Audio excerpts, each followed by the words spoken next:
It's time for the Douglas Coleman Show. Mr. Smooth and Savvy is joined by guests from all walks of life.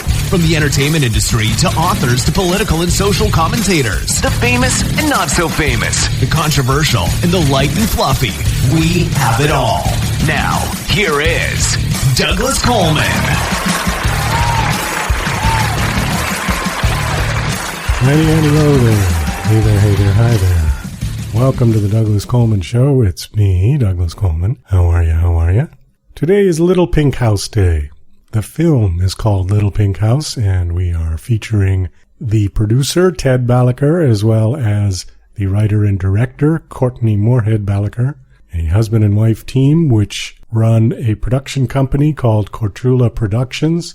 They've got two films out, actually. The main focus of this show is on the film called Little Pink House, which is based on a true story about a woman named Suzette Kelo, who is played by Catherine Keener. Basically, the story is that Suzette bought a house in New London, Connecticut, and she refurbished the house by herself, painted it pink, and then discovered that the powerful politicians of the town were hell-bent on trying to get her out, and they were using the eminent domain laws.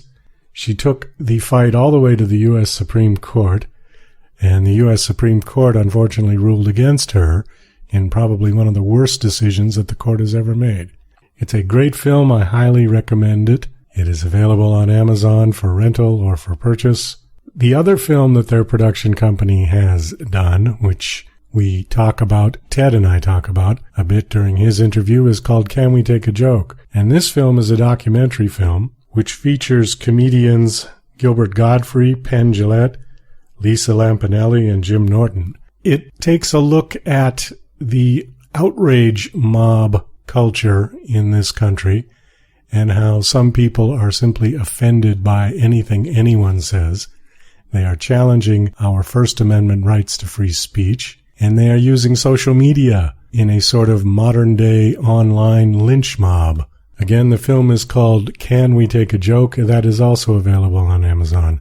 If you're interested in being a sponsor on the Douglas Coleman Show, please check out our packages on Patreon at patreon.com/Douglas Coleman Show, or contact us directly at radio@DouglasColemanMusic.com. So with that, we will be right back with Courtney Moorhead Balaker. Okay, please welcome to the Douglas Coleman Show, Courtney Moorhead Balaker. Hi, Courtney. How are you? I'm wonderful. Thanks so much for having me. Well, thank you for coming on the show. Let's see. First off, I did watch the Little Pink House. We're going to talk about that in a minute. Great film. I just have to say that right off the bat. I really enjoyed it.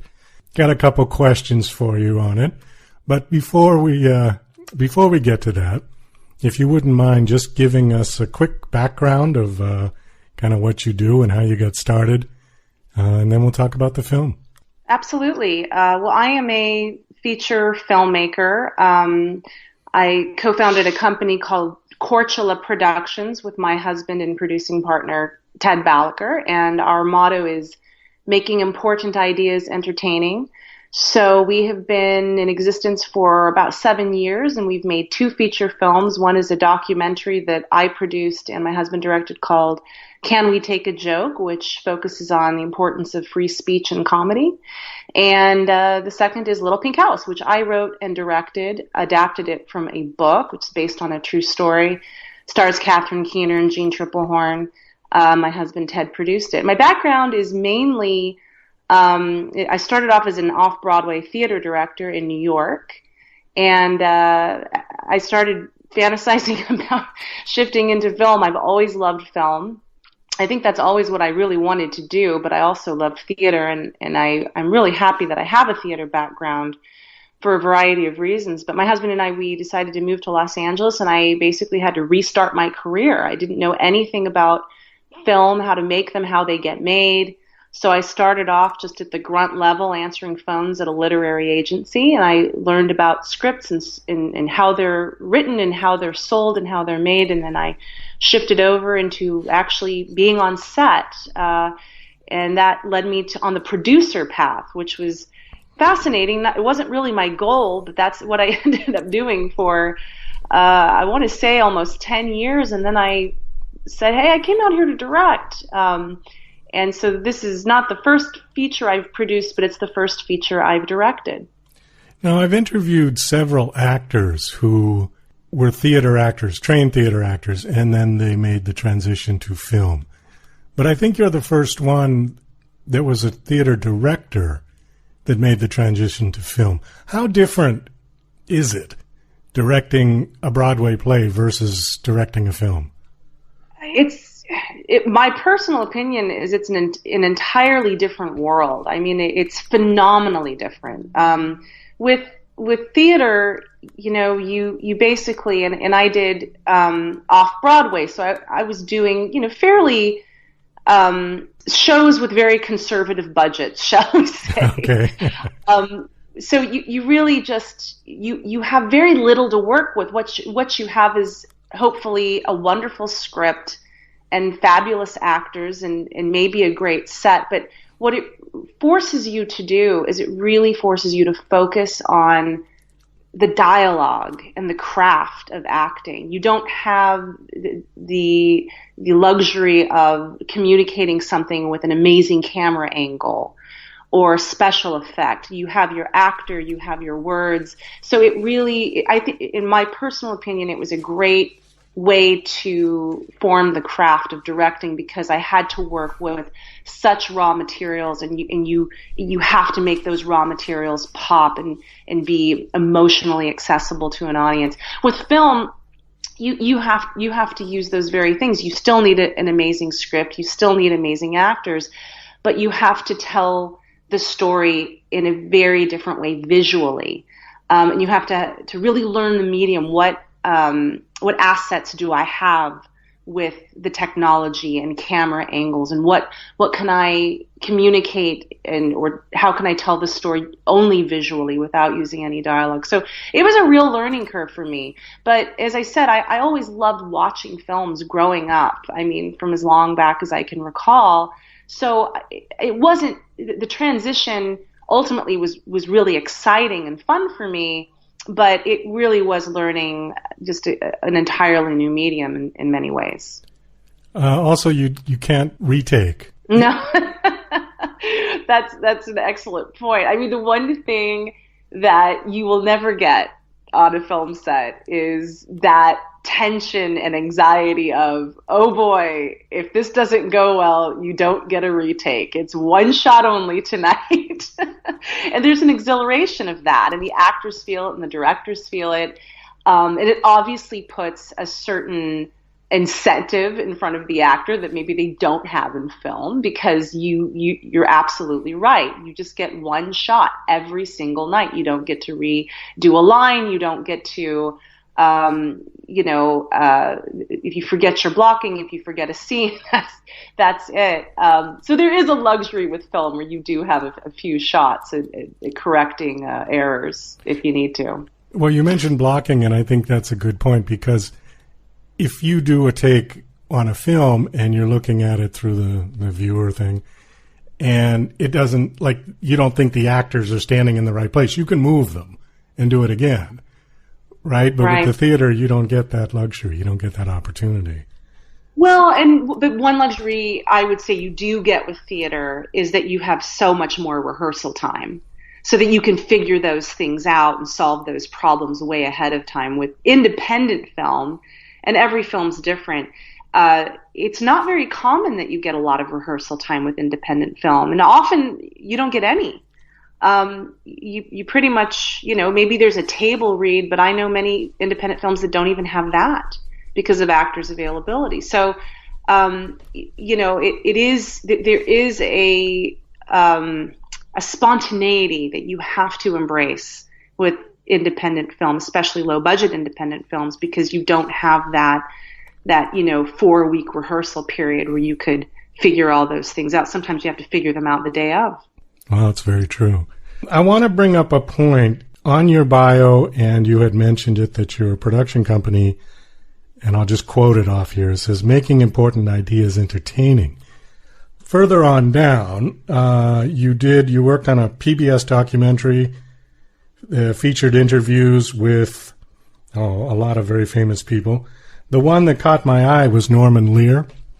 Mm-hmm.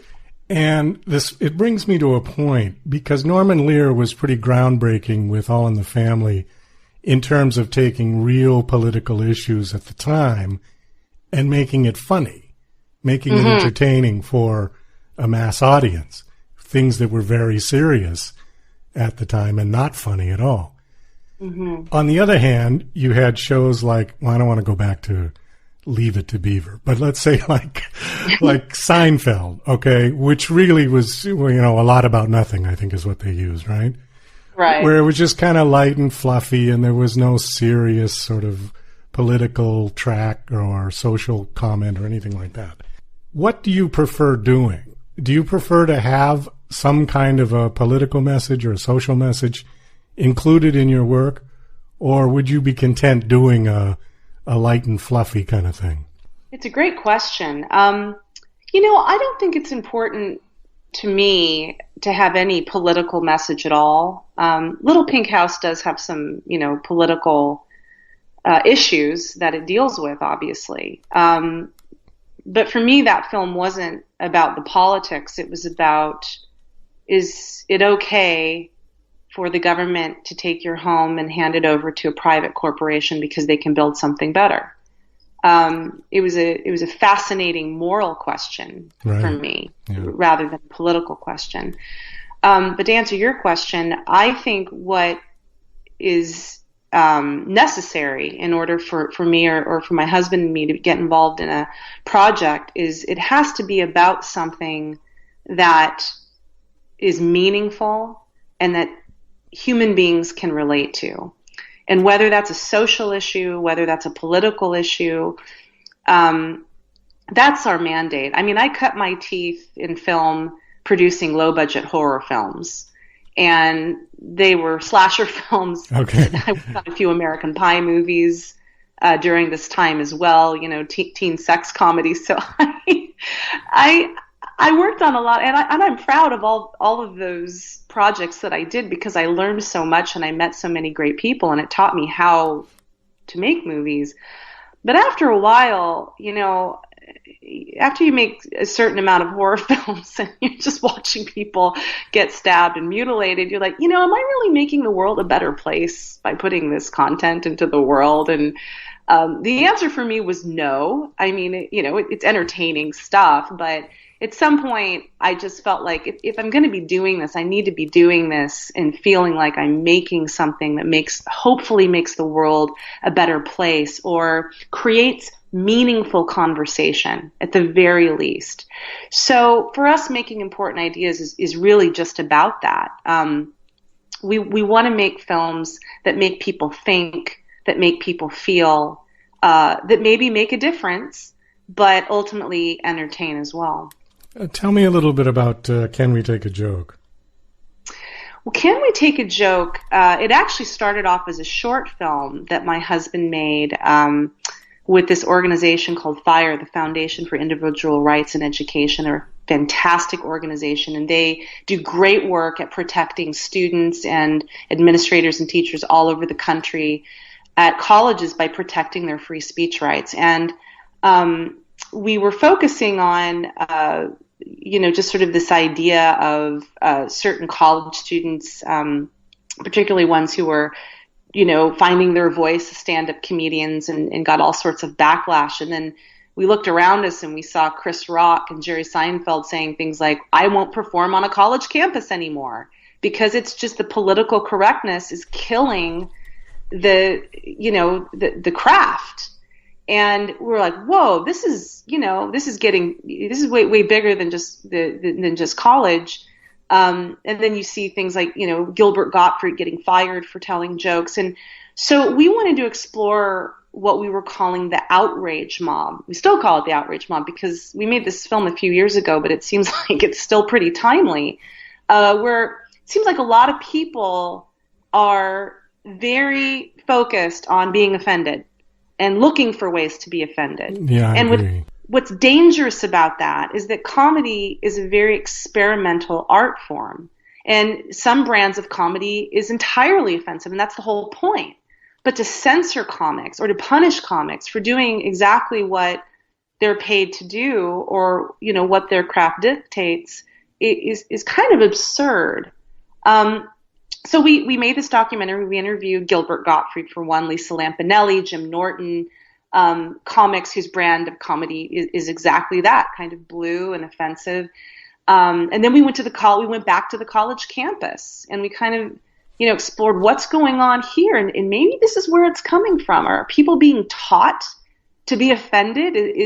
Is censorship becoming the norm? Back when Lenny Bruce was doing stand-up comedy, and we profile him in the documentary quite a bit, Berkeley and University, UCLA, like these were bastions of free thought and experimental thought. And you used to go to college to be challenged. You used to go to college to have your ideas challenged and be exposed to theories and philosophies that maybe you found frightening or offensive, but that's where you went.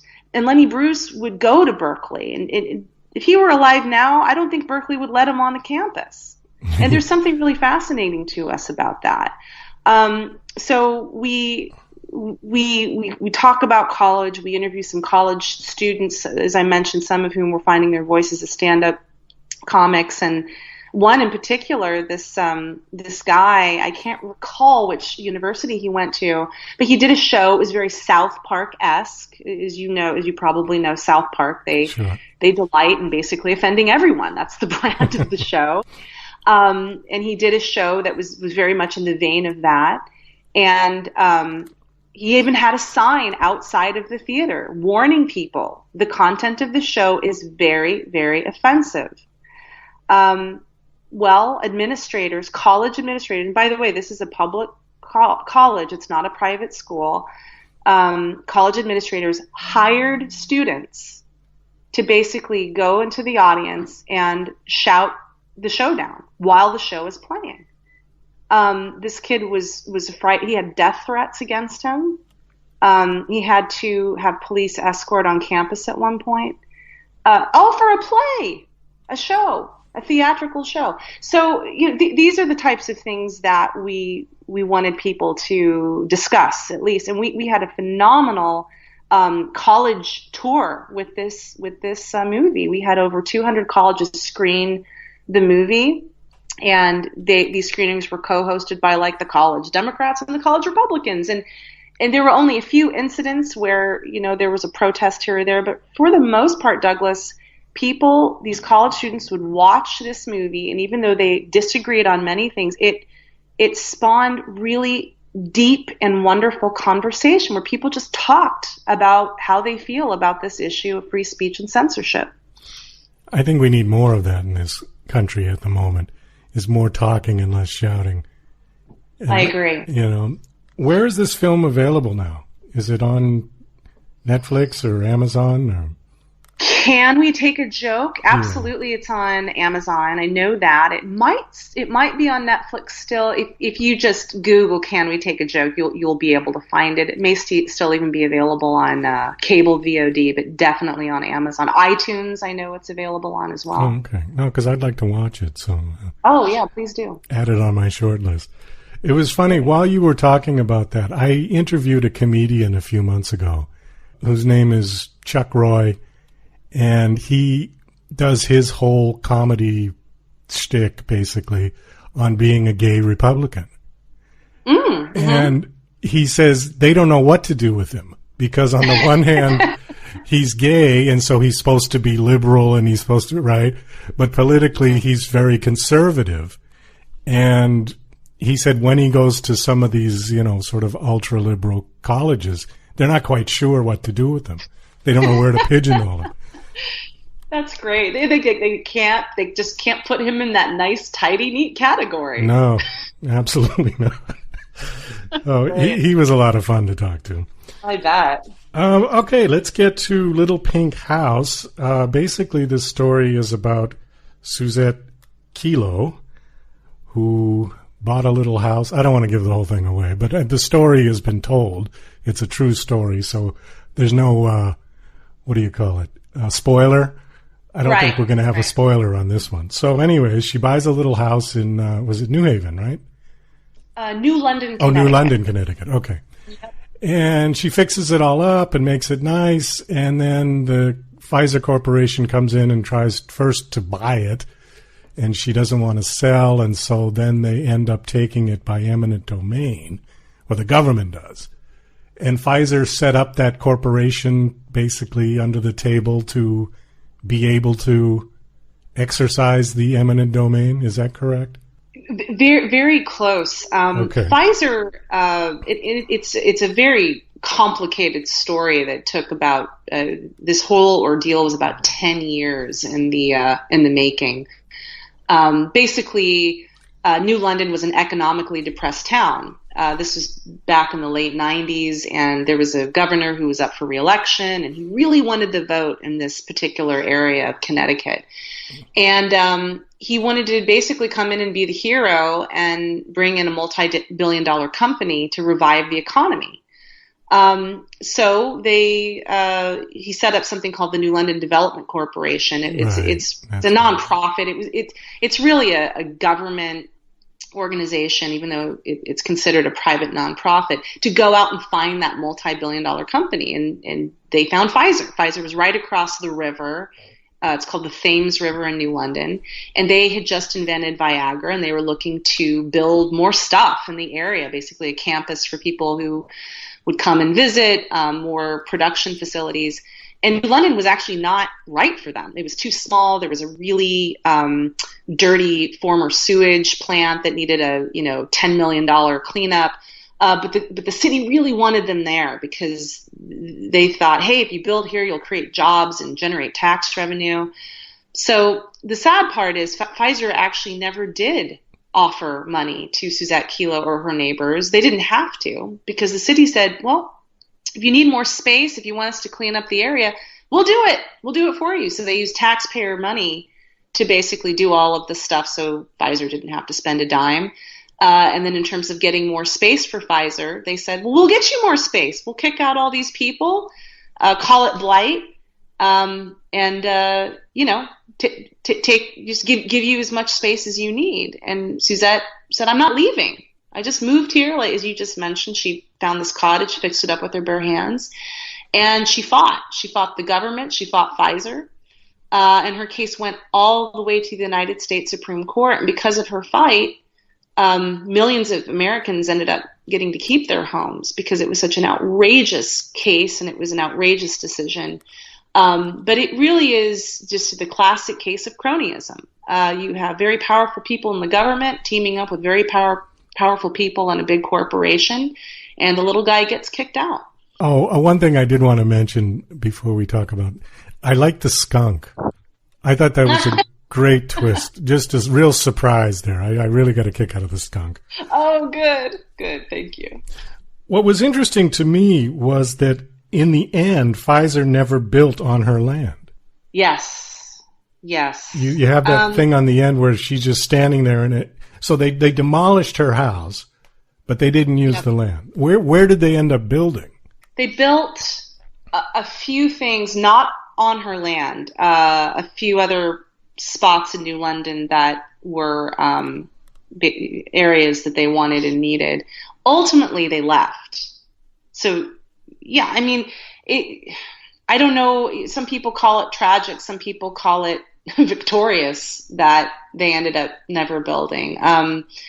It was such a controversial issue, not only locally, but nationwide. I think it was a real bruise to Pfizer. Just the publicity surrounding what was going on and what ultimately happened was brutally negative towards Pfizer.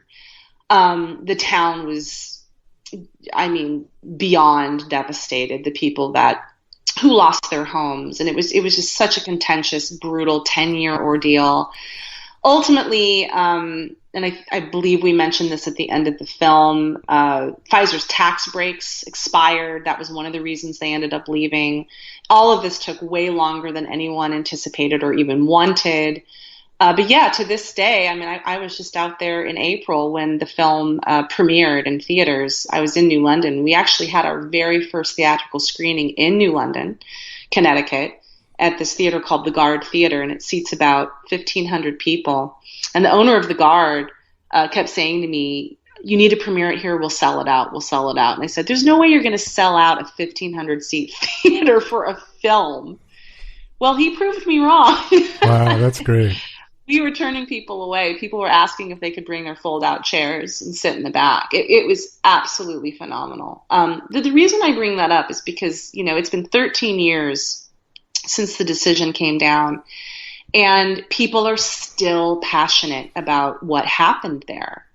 Now, if you ask Suzette Kelo how she feels that her former house is now still a barren lot, you would say, well, it's hollowed ground. They deserve it. They deserve to not be able, I'm glad they left. I'm glad nothing was ever built. But then, you ask another set of people who say, this is tragic. They went through all of this and nothing exists. All of these promises of jobs and tax revenue and nothing. So, the biggest silver lining that I see is because it was, I mentioned, it was such an outrageous decision. Many laws all over the United States ended up changing their eminent domain law so that this type of thing cannot happen again. Oh, well, that's good, at least for that. Because, yeah, I don't think the government has the right to take your property. Otherwise, we're living in a communist country. Exactly. And now, did she get any money at all? Yeah, you always get some. And it's depicted in the film, too. The city always offers money at first. And some people took it because they were just really intimidated and scared. The amount they offered initially before they used eminent domain was it wasn't very much. But and she did end up getting something after her house was removed from the parcel of land. But this is another thing that fascinated me about this story. Value, subjective value. So who defines the value of your stuff, your home, your things? Is it you? Well, I think it should be you. I think that I should define the value of my things. But in this situation, other people were defining other people's values. People were coming into a neighborhood and saying, you know what? This is what your house is worth. And they were saying, well, no. Some people were born in those homes. Some people lived in homes that their great-grandparents built. Many of these people were elderly. I mean, we're talking like in their 90s. And didn't want to leave. Can you imagine moving in your 90s? Some people wanted to die in these homes. So what's the price tag? What's the amount of money? Maybe there is no money. Maybe there is not a price to the value, the emotional value, the significance of this home. So I don't really, did Suzette Kelo feel like she got a good deal? No, absolutely not. She didn't want to move. That was her sanctuary. That was the place that she wanted to come home to at the end of a long day of being a nurse and going to school to get her master's. And she'd raised 5 sons pretty much on her own. They were all out of the house at that point. She just wanted peace. She just wanted quiet. She wanted a sanctuary. And she found it. And then someone came in and offers her, an amount of money. And it wasn't Pfizer. By the way, Pfizer had come in and said, all right, each house, $2 million. Maybe that would have changed the conversation. But that's not what happened. The city said, well, you don't have to do that, Pfizer. We'll get the land for you. And so for me, the value conversation is huge. And I think that one of my hopes with this film is that it would at least make people think about value in that way. Well, if I remember in the film, the woman came and offered her $68,000 initially. Right. So, right. And even then, I mean, that was, the 1999, somewhere in there. That seemed awfully low. I mean, for a riverfront piece of property, that seemed rather low, even if that was a depressed area. I don't know if that was market value or not, but when you think of it in hindsight, if Pfizer had come in and said $2 million, that would have been so cheap for them compared to what happened. Exactly. Yeah, exactly. Yeah. But I don't think anyone really foresaw that this was going to become the battle that it ended up becoming. How did you get involved with this one? How did you take up this story? Well, the book, there's a book written by Jeff Benedict of the same title, Little Pink House, and it was brought to our attention that the film and TV rights were available for this book. And my husband, Ted, he has a journalism background, so he was very familiar with this case. In fact, he remembers exactly where he was when the Supreme Court decision came out in 2005. Okay. I was not as familiar with the case, so I read the book and I was just riveted. And I said, this has got to be a film. I saw the film in my head. I said it needs to be a narrative film, not a documentary. I just became obsessed and passionate about it. So we met with Jeff Benedict, the writer of the book, and we flew out to New London, Connecticut, met with Suzette, sat down with her, said, how do you feel about us doing this? And luckily she said she trusted us. And then we set off I wrote the script, and then we set off to go raise the funding to make it. But it was just a very, we had just formed our company too. And the person who brought the book to our attention had heard that and knew about us and heard that we had just started our company and said, I think you guys are the right people to make this film. Suzette still lives in New London?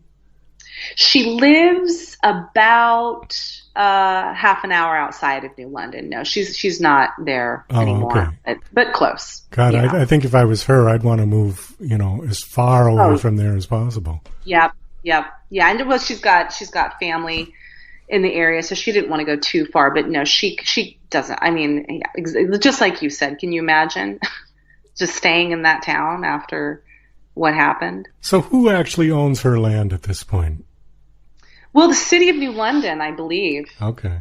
Yeah, I think they're the ones who acquired it when the Supreme Court decision came out. So they still have it. And, when we released this film, and I'll tell you just very quickly about the release of the film, between our traditional theatrical run and cinema on demand that we did with a company called Tug, where if you live in a town and you don't see the film that's playing in your town, you can bring it to your town, and you still can. Those things are still happening. We played in, I want to say, over 100 cities and towns, and we had a congressional screening of the film. It was a bipartisan event on Capitol Hill, which was really phenomenal. We got, very good reviews and a lot of publicity. But it was really fascinating to us to just kind of see the types of people who, I'll tell you about the congressional screening really quickly. It was co-hosted by Jamie Raskin, who is a Democrat, and Congressman Dana Rohrabacher, who's a Republican. And though they don't agree on much, they both agree on that this was a really bad issue. So we found this story to be pretty uniting, which was really pleasing and really surprised us. Yeah, I think this particular issue would cross party lines. I can't see anyone being on the side of Pfizer, particularly, except maybe for Pfizer. But even then, obviously they felt something because they chose not to build there, because they knew that they would probably have people throwing Molotov cocktails at them all day.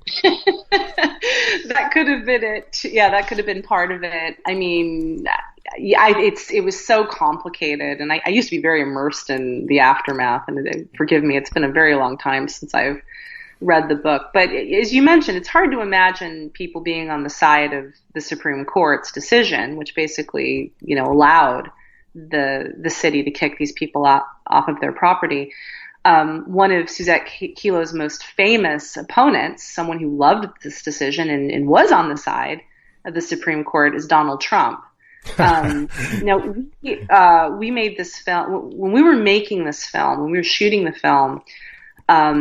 there were murmurings that Trump was going to run, and I think people were just kind of laughing it off and like, oh boy, you know, this will be funny to watch him try and not succeed. And if you had told me when we were shooting this film that her most famous opponent, someone who actually uses eminent domain and has in his own business dealing, was going to be our next president, I mean, I would have said, you're crazy. This is so.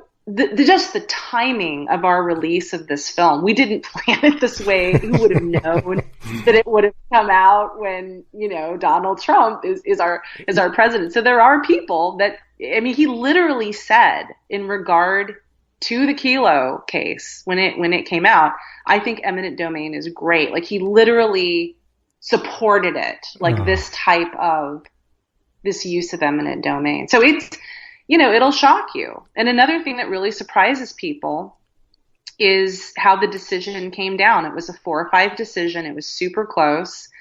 A lot of people that I interact with who maybe don't know the case very well assume that it was the conservative justices that voted against Suzette and allowed the city to take her property. And that's not the case. It was the liberal justices that voted for the city to take the homes. Now, that is interesting. Yeah. Why do you suppose that is? They're more pro-big government? I mean, that's an easy answer, but... Well, I mean, and you can read the decision. A very short, simple answer is that they believed that this particular use of eminent domain was for public use. So usually eminent domain is used for widening a road or building a hospital or a school, public use, right? Something that benefits the public. But it's not supposed to be used to hand over one person's private property over to a private individual or organization to benefit them, which is essentially what this was going to do. Right. But they defined it as, well, it'll create tax revenue. That's public benefit, right? So it's very, there was a lot of gray area, and there was a lot in my opinion, tricky defining of public use. Because they could simply raise everyone's property tax. That would raise revenue. Exactly. Without having to kick everyone off their land. I just wanted to say that I thought Catherine Keener did an incredible job. Great. Yeah, and it was funny because it took me about halfway through the movie to realize that she was the same one from the 40-Year-Old Virgin. And I thought, no, that's her. Yes, it's her. And I had to go look it up and, you know, but yeah, tremendous job. Really great. Yeah, she's just a phenomenal artist. We were just so how did you grateful. How did you connect up with her for this project? Sent the script to her agent, and she responded to it. I mean, it was just I mean, I've always been a huge fan of Catherine Keener's, and she was always at the top of my list, and I just thought, we'll never get her. Just like, let's shoot for the stars here, and I assumed we wouldn't, and I was just blown away that she just, this story really resonated with her. And then we had a phone conversation about it, and we were just so much on the same page about what this movie was and why it had to be made, and we took it from there. Did she know about the story beforehand? She did not. Oh, okay. Most people did not, and most people, meaning the actors and the crew, were not familiar with this story, and they were just like me, like blown away. This really happened, and it's considered legal? So people were drawn to it very immediately. We got to kind of wrap this up. We are quickly using up our time. The film is called Little Pink House. It is out now, correct? That's right. We just launched our digital release July 24th. It's available on iTunes, Amazon, Netflix, I believe only the DVD. Most major cable providers have it. You can get it on video on demand. But go, if anyone is interested or wants to find out how they can see it, you go to littlepinkhousemovie.com, and we'll have all sorts of information as to how you can rent it, buy it, see it, all that great stuff. All right, super. Do you have a website for your production company you want to mention? Sure, KorchulaProductions.com, and that's Korchula with a K, Korchula. It's an island off the coast of Croatia, Korchula, which is what we named it after. So people can just look up island off the coast of Croatia. Have you been there? How to spell it? Korchula Productions. Have you been to that island? No, but my husband has, and it's one of the most beautiful places he's been to this day, and someday we will go together. But we also have a 4-year-old. By the way, we also made a kid in the process of making 2 films. So our European travel days are not quite ready, but hopefully soon. Well, check out the film, Little Pink House. Actually, I got to correct myself. Remember I said there's not going to be a spoiler because everybody knows the story? I did spoil the skunk, and I'm sorry about that. But you don't know where the skunk happens. That's true. That's true. Movie, this skunk scene is all about. Beware of the skunk if you watch the film. Look out for it. Okay, Courtney, thanks so much for coming on. I really appreciate it. Thanks for having me, Douglas. Appreciate it. You're listening to Mr. Smooth and Savvy right here on the Douglas Coleman Show. We'll be right back after these commercial messages. Tired of living in a culture of lies, fake news, and alternative facts? The Pro-Truth Pledge reverses the tide of lies by calling on politicians, and everyone else, to commit to truth-oriented behaviors. The pledge asks signees to commit to 12 behaviors that research in behavioral science shows lead to truthfulness, such as clarifying one's opinions and the facts, citing one's sources, and celebrating people who update their beliefs toward the truth. Private citizens who sign the pledge get the benefit of contributing to a more truth-oriented society. Public figures get more substantive rewards for signing the pledge in the form of positive media and public recognition. The pledge crowdsources the truth by asking volunteers to evaluate the statements of public figures who sign the pledge. Take the pledge, demand that your elected representatives do so, and encourage your friends to take it at protruthpledge.org. Hi there, this is Stuart Epps from the UK, record producer, engineer. You might have heard of me. I've worked with artists from Elton John to Led Zeppelin to Bad Company, Twisted Sister, Robbie Williams, Oasis, many, many great bands and artists in the past and the present and hopefully in the future. But you can work with me as well. You know, all you got to do is get in touch with me on eppsmusicproductions.com. That's EWPSproductionsmusic.com. And I can help you with your productions and with your recordings. A lot of people do home recordings now, which you can only take so far. Maybe they need a bit of professional help. So get in touch with me and we can sort it out. And thanks for Douglas Coleman for giving me the spot. Thanks a lot. Cheers, bye.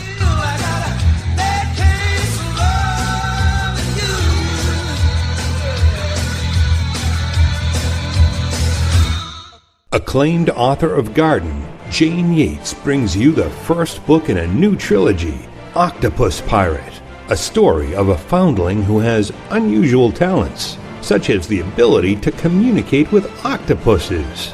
As a baby, he was washed up on an island off the Scottish mainland. An eccentric former nun who lives alone with cats brings him up. He joins a circus and narrowly escapes plots against him, flees to Cornwall, builds a replica pirate ship that's also an airship to travel back in time to fight real pirates. Get your copy today from Amazon, only 99 cents. DJC Music and DJC Productions are pleased to announce a brand new website. We have started a listing website for radio show hosts as well as potential show guests. This is a meeting site where hosts and guests can come together. Show hosts can list their show and types of guests they're interested in booking. Potential guests can list their talents, bio, accomplishments, or anything they feel makes them an interesting radio show guest. There are no recurrent payments, only a one-time $5 listing fee. Your listing will stay up until you decide to cancel. Previous guests of The Douglas Coleman Show are welcome to submit their guest listing free of charge. Go to radiohostsandguests.com. That's radiohostsandguests.com. Okay, please welcome to The Douglas Coleman Show, Ted Balaker. Hi, Ted. How are you? Hey, Douglas. Just fine. How about yourself? Doing very well. This is kind of part two to the show. We spoke with your wife earlier, and we talked about the film Little Pink House. And I wanted not to repeat the same things I talked to her about, so we'll try to talk about some different things with you. You did have different roles in the two films. The two films basically were Can We Take a Joke and Little Pink House. And Courtney and I talked mostly about Little Pink House. So I'd like to talk to you a bit about Can We Take a Joke? Sure. Before we get to that, though, can you quickly tell us what a producer does on a film? I know it sounds like a silly question.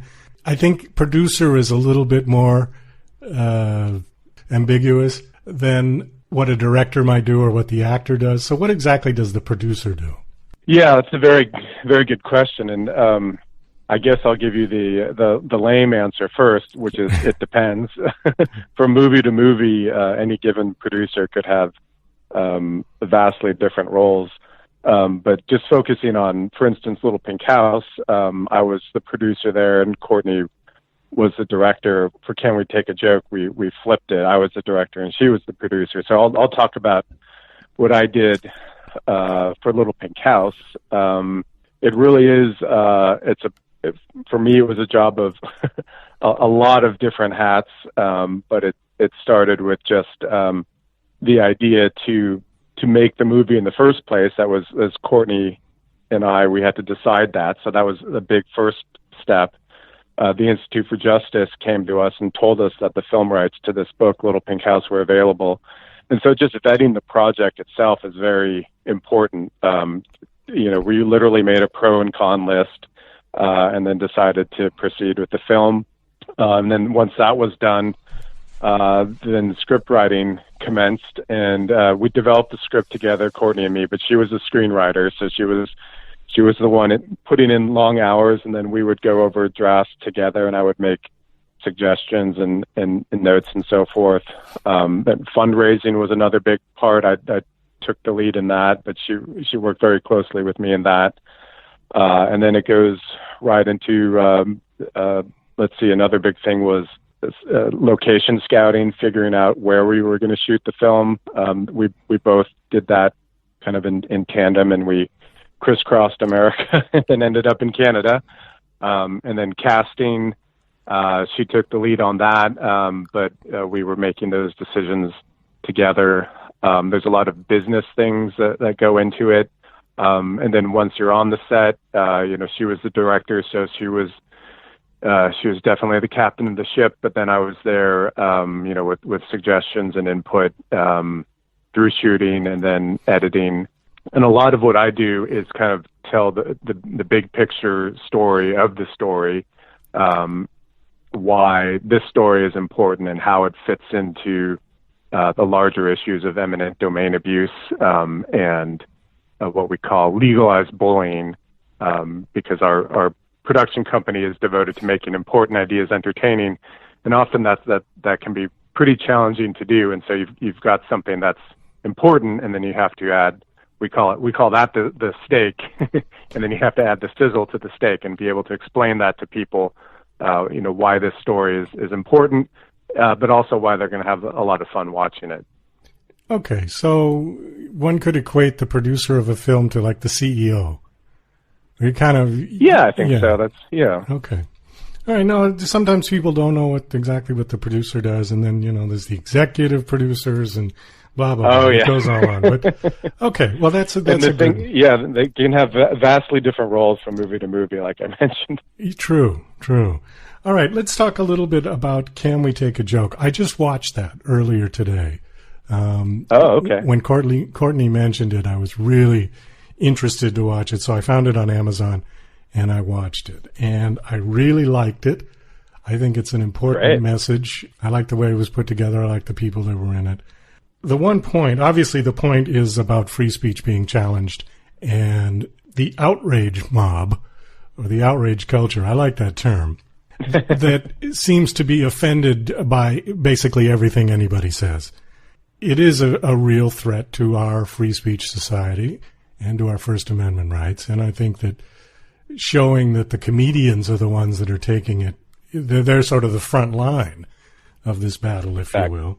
The one thing that I thought was interesting that I wanted to bring up was that Lenny Bruce kind of ran, he was the sort of focus of the movie.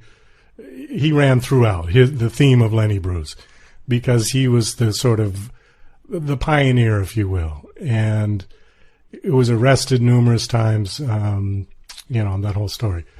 What was interesting, there was one part that I thought, I'm not saying I disagree, but I'm saying that there was one thing where they said, well, okay, Lenny Bruce was welcome on college campuses back in the early 60s when he was alive doing his thing. And now the comment was that he probably would be not allowed because he would be offensive. Mm-hmm. What I was going to contend with or say is that I think I Love Lucy would be more upsetting to people on college campuses than Lenny Bruce at this point. And I'll tell you why. Oh, yeah? Because what he was arrested for many times was obscenity. And the words that he used were words that are on every R-rated movie that's out today. So I think for his time, he was very revolutionary. But something like I Love Lucy would offend the outrage mob because it was blatantly racist and sexist. And I think they would take real offense to something like that over Lenny Bruce. Not to say that they wouldn't be offended by Lenny Bruce, but I'm saying that the whole thing has flipped around from what is considered offensive now than what was considered offensive 50 years ago. That would be my opinion. Yeah. No, I think it's a very good point. It's been a long time since I've watched I Love Lucy, so I couldn't speak to that directly. I think one thing with Lenny Bruce, he was in a lot of ways kind of the first modern stand-up comedian. In some ways, he was even like pre-comedy. Oh, because, absolutely, yeah. He was definitely a precursor to a lot of the folks you see today, and who have big Amazon specials and so forth in terms of the storytelling comedian. So one of the challenges that Courtney and I had was to find we had to assume that our viewers knew little or nothing about Lenny Bruce, and so we had to get them up to speed very quickly with his style of comedy. The problem with that, though, is his style of comedy, as you may know, is not well suited to kind of 30-second sound bites or the typical setup punchline. So what we chose was the best we could in terms of here is a concise clip of Lenny. Some of his and so you're exactly right. A lot of what we show in the film are him using curse words that the average college student probably wouldn't bat an eye at today. He did, however, do a lot of very provocative topics, for instance, in the area of race, which is, of course, a very sensitive topic on campus and off these days. And so those, he had some very provocative routines based on race, and I think those are the types that the outrage mob would really go nuts about. So maybe we could say that they wouldn't like Lucy and they wouldn't like Lenny either. Well, yeah, I wasn't disagreeing that they would. I just think that they would find I Love Lucy equally as offensive because of its portrayal of I think women. That's exactly right. Yeah, and that makes me want to. Yeah, it's been so long since I've seen it. As I mentioned, that makes me.